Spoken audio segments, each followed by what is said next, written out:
नमस्कार विद्यार्थी मित्रांनो, आज आपण स्टँडर्ड 9चा चॅप्टर नंबर 5चा प्रॅक्टिस सेट 5.2 बघणार आहोत. त्याचं फर्स्ट एक्झाम्पल आहे. In an envelope there are some 5 rupees note and some 10 rupees notes. Total amount of this note together is 350 rupees.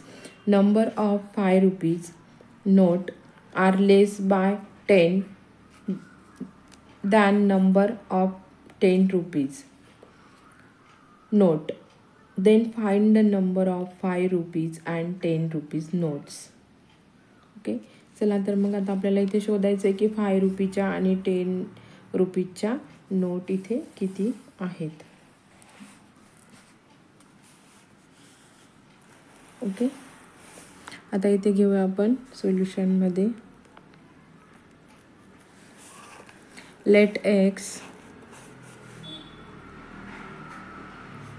be the number of rupees 5 note and let y be the number of RuPay 10 note. Okay, मग आता आपल्याला आपण x मानूया 5 रुपीजच्या नोटला plus y मानूया 10 रुपीजच्या नोटला. ते त्यांची total किती आहे 350. हे झालं आपलं इक्वेशन फर्स्ट. हे आहे गिवन. ओके, आता सेकंड कंडिशन काय आहे. फ्रॉम द सेकंड कंडिशन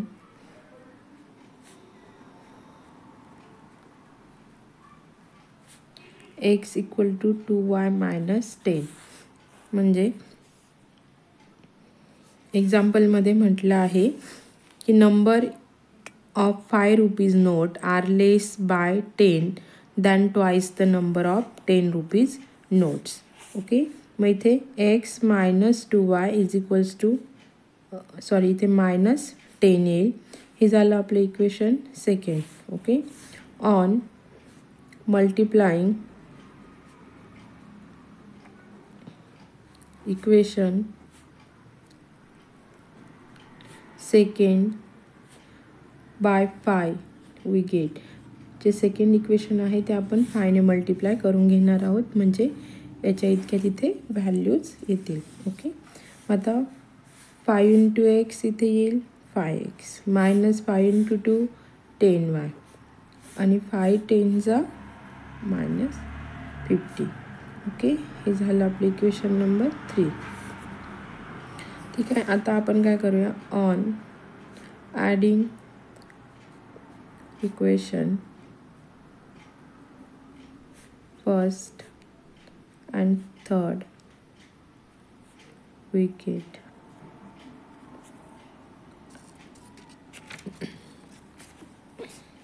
आता आपण इक्वेशन फर्स्ट अँड थर्ड काय करून घेणार आहोत, ॲड करणार आहोत. ते 5x plus 10y is equals to 350 plus 5x minus 10y equal to minus 50. Okay, आपल्याला इथे ॲड करायचे, पण इथे काही सिम्बॉल्स जे आहेत ते काय आलेले आहेत, प्लस मायनस आहे गोंधळ. मग इथे आहे प्लस 10y मायनस 10y हे दोघं कॅन्सल होऊन जातील. हा प्लस 5x प्लस 5x इथे येईल 10x इक्वल टू, आता हे आपल्याला प्लस करायचं, पण इथे चिन्ह जे आहे ते मायनसचं आहे, म्हणून 350मधून 50 गेले, इथे उरतात 300. ओके, मग आपल्याला एक्सची व्हॅल्यू फाइंड आउट करायची आहे.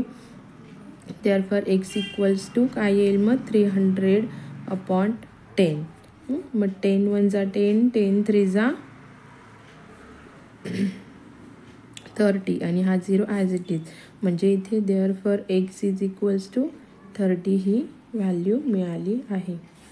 हे इथेपर्यंत समजलं. आता आपण काय करूया. On putting X equal to 30 in equation second we get X minus 2y equals to minus 10. Okay, आपल्याला एक्सची किंमत टाकायची इथे. मग 30 मायनस 2 वाय इक्वल्स टू -10. आता हे प्लस आहे तिकडे जाताना ते काय होतील, मायनस होतील.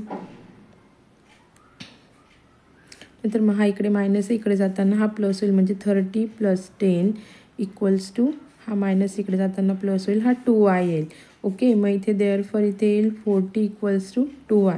आता आपल्याला काय करायचं आहे, वायची किंमत काढायची, म्हणून आपण काय करूया, y इक्वल टू 40/2.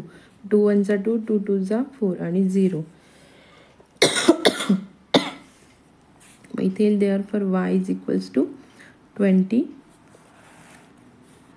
ही त्याची व्हॅल्यू मिळाली आहे. ओके, मग आपण फायनल आन्सरमध्ये लिहून घेऊया, the number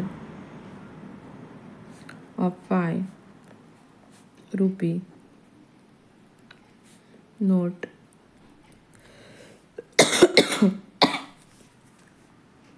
are 3 and the number of 10 rupees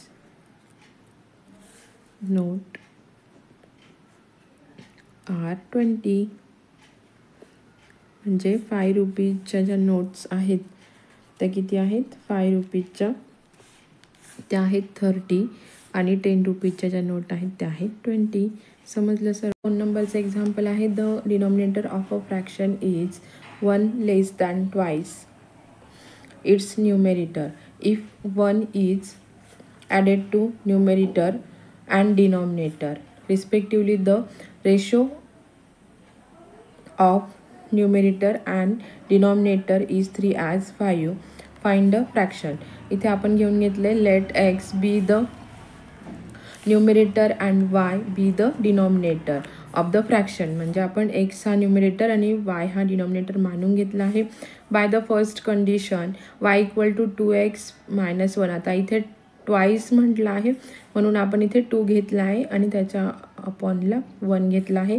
bye the second condition x + 1 म्हणजे ॲडेड केलेलं आहे and upon y + 1 equal to 3 as 5. ठीक आहे, तर पुढे बघूया.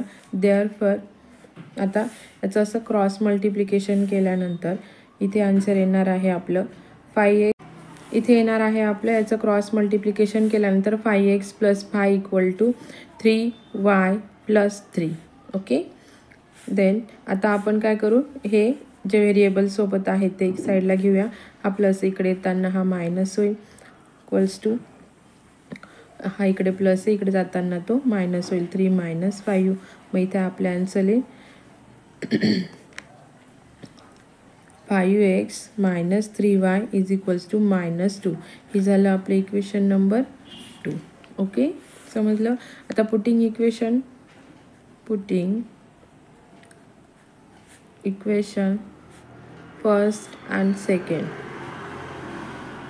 ओके, आता 5x - 3, वायची किंमत काय आहे आपली 2x. इथे आपण वायची किंमत 2x - 1 टाकूया, -2 येईल इथे. ओके, आता आपण हे सॉल्व करून घेऊया. देअरफॉर 5x - 3 2 = 6x - 3 1 = 3 येईल. मायनस मायनस इथे प्लसचा साईन येईल इक्वल्स टू -2 येईल. आलं लक्षात.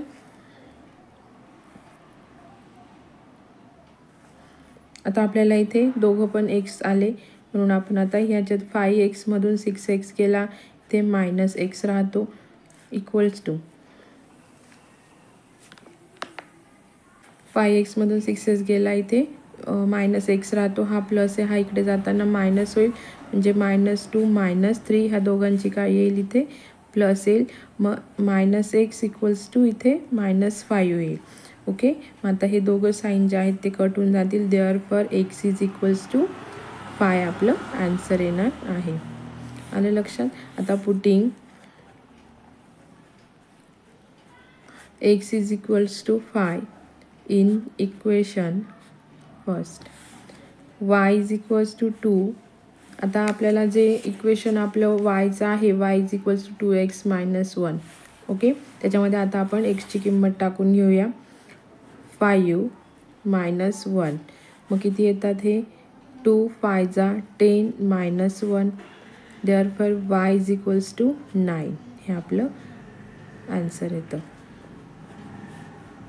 आलं लक्षात. आता आपल्याला हे फ्रॅक्शनमध्ये लिहून घ्यायचं आहे, तर आपण इथे घेऊयात. Therefore the fraction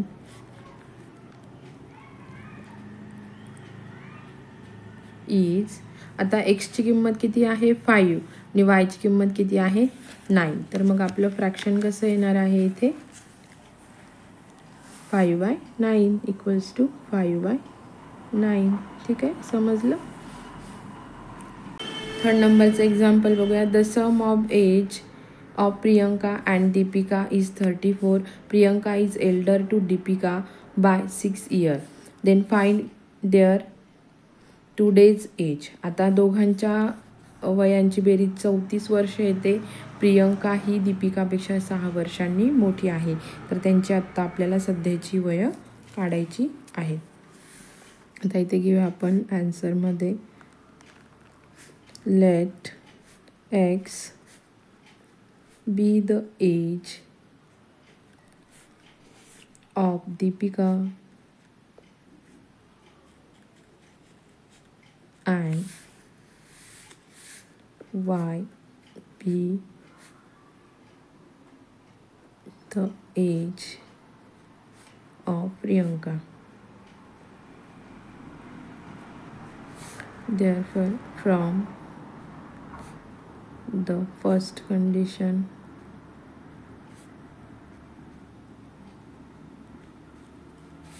x plus y is equals to 34.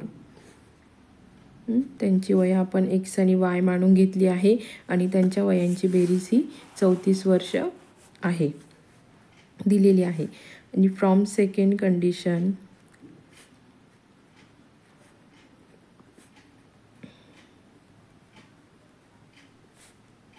X plus 6 equals to Y, म्हणजे देअरफॉर एक्स मायनस वाय हा इकडे येईल, इथे मायनस होईल, equal to -6.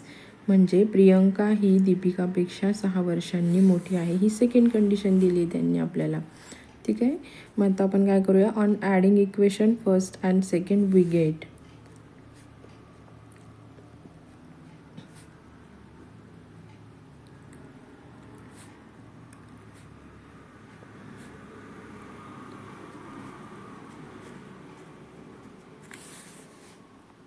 x plus y plus x minus y equals to 34.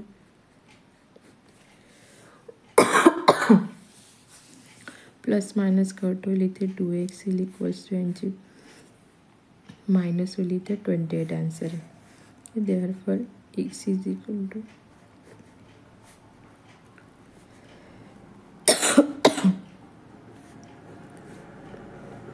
2 1 जा 2 2 4 जा 8, म्हणजे एक्सची किंमत 14 येते. Put x is equals to 14 in equation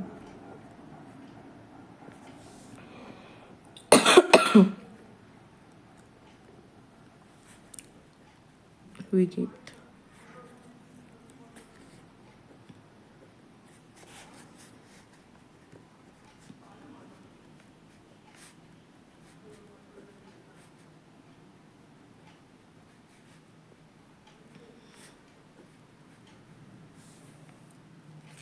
y is equals to 20. Therefore, age of Deepika is 14. दीपिकापेक्षा Priyanka ही 6 वर्षांनी मोठी आहे. and age of Priyanka is 20 years. Okay, समजलं. Fourth नंबरचं एक्झाम्पल आहे. The total number of lion and peacock in a certain zoo is 50. The total number of their legs is 140. Find the number of lion and peacock in the zoo. आता आपल्याला number of Lions किती आहे, number of peacock किती आहे ते शोधायचे. तर कशावरून, त्यांच्या पायांच्या संख्येवरून. पायांची टोटल संख्या आहे 140. पण पिकॉकला किती पाय असतात आणि लायनला किती पाय असतात, त्याच्यावरून आता आपल्याला हे सर्व सॉल्व करायचं आहे. मी ते सोल्युशनमध्ये घेऊया. Let x be the number of lion and y be the number of peacock.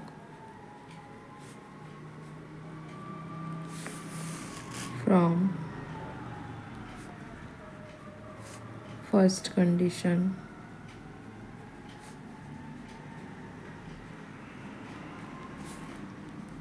x plus y is equals to 50. First, from the second condition 4x plus 2y is equals to 140. आता ही second condition आपण कशी घेतली आहे, लायनला आपण x मानले, म्हणजे लायनला 4 पाय असतात आणि पिकॉकला आपण y मानले, त्याला 2 पाय असतात आणि त्यांच्या पायांची बेरीज किती दिली आपल्याला उदाहरणामध्ये 140 दिलेली आहे. म्हणून आपण हे सेकंड इक्वेशन तयार झाले. आता मल्टिप्लाइंग इक्वेशन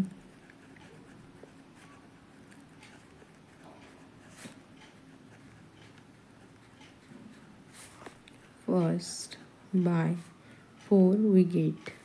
तर फर्स्टला आपण काय करूया, 4ने मल्टिप्लाय करूया, म्हणजे 4 into X 4x, 4 into Y 4y plus 4 into 5 equals to 200. हे झाले इक्वेशन 3 रेडी. आता subtracting equation second from third we get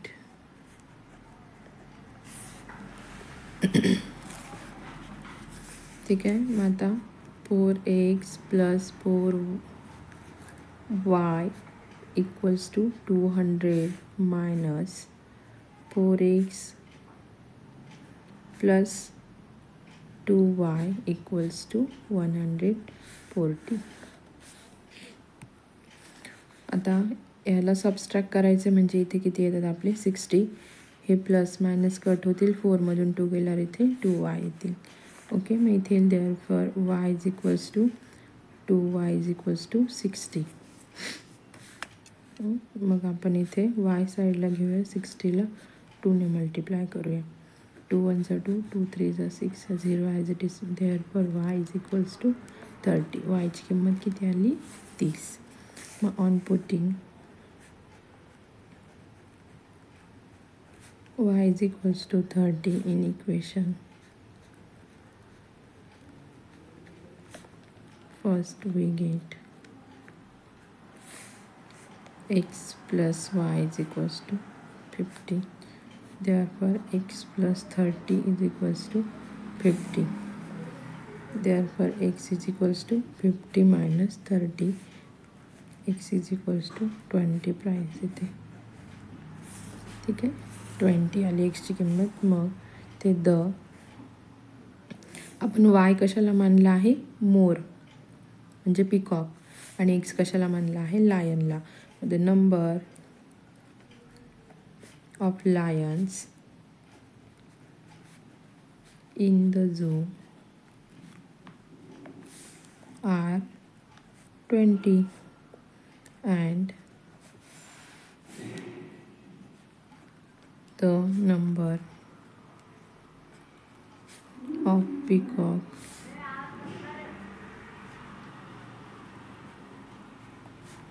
in zoo are 30. Question number 5 आहे. Sanjay gets fix monthly income every year. There is increment in his salary after 4 years. His monthly salary was rupees 4,500 and after 10 years his monthly salary become 5400 rupees. Then find its original salary and yearly income. आता त्याची आपल्याला original salary आणि yearly income आपल्याला find out करायचं आहे. आपण घेऊया मग इथे late RSX be the Sanjay fixed salary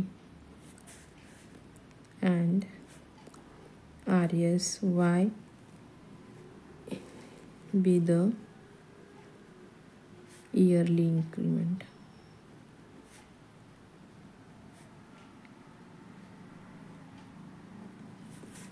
From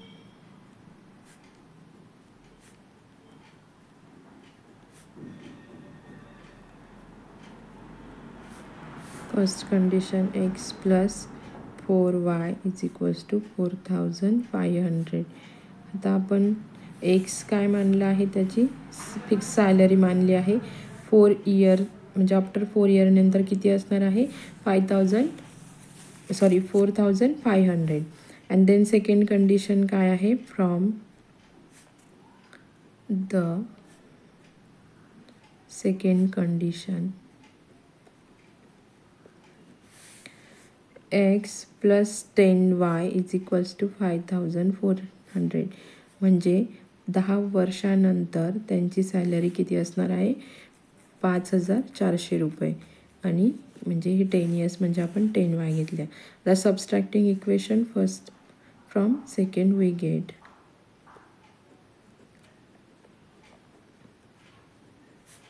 equation first from second we get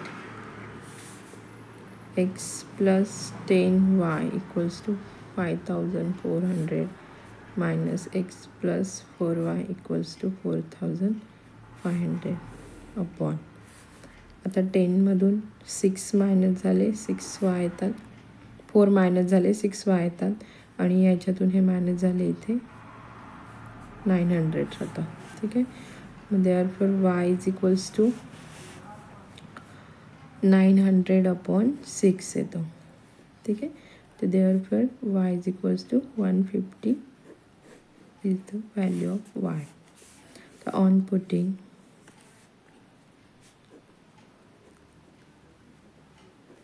y is equals to 150 in equation first we get x plus 4y 4500. तर आपण y ची प्राइस टाकून घेऊया. therefore x into 4 150 equal to 4500. therefore x plus 600 4500.